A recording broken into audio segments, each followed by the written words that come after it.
Welcome to the Windows Computer and Technology channel, and a little update on the e-waste, the PCs that are going to go to the dumpster because of Microsoft's and of Windows 10, and of course, a lot of Linux users still not understanding. People are not going to Linux because people just buy a new PC with Windows and that's it, and there is no interest in most people to move on to anything else. That's not, that's a enthusiast thing much more than anything else.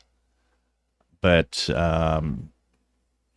all the people frustrated at the fact that, all of these computers, because of simply business decisions, that are going to the dumpster. And the numbers, like I said, vary depending on who you ask. Anywhere from 250 million to 400 million PCs might end up in waste that, look like this. And so lots of very bad stuff in there, lots of toxic metals and chemicals. And it is true that it's companies say what they want to say and try to look nice in some way and don't talk about some other aspects of their business. But a lot of you have been mentioning how Microsoft, has everywhere in Windows, more and more at different places within Windows, some info, and one of them is in the Windows Update page, actually, in your settings.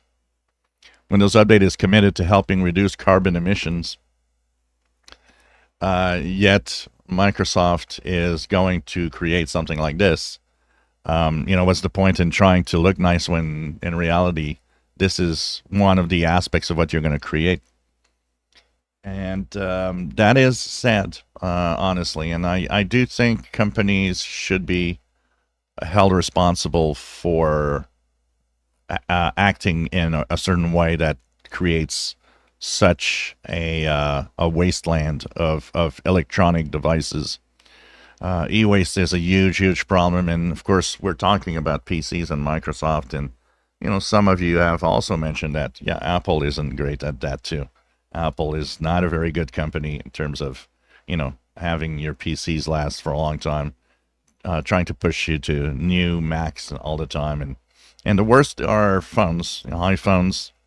All the phones that are being sent to the dumpster also. It's crazy. And, there's recycling going on, but obviously most don't even recycle or send their devices in the proper place. They just throw it in the garbage. And, there definitely should be something, a regulation that would enforce the fact that these devices should last longer. One of the things that I think should be enforced is that hey, Windows 10, there's still a lot of people on it. Well, you know what? Hey, you have an obligation to have it working for another 3 years, 5 years. I don't know. Make sure that you make these PCs last as long as possible. Because once again, people are not going to Linux or have another operating system. People thinking that don't understand what regular users are. They just want a PC, and Linux is not even something they know what it is. They don't want to learn or change that habit that they have. That's why they go back to Windows. Everything they have works, and that's it. So the problem is not, oh, everybody should learn to go to Linux at all. The problem is a company like Microsoft should be forced to have these PCs continue working longer with support. That's the real deal. And it is sad. And it is really sad to see that. That's how it goes. And nobody will say anything about it. And of course, all the manufacturers, they don't want to say anything about it. They want you to buy a new PC. If you enjoy my videos, please subscribe, give us thumbs up. Thank you for watching.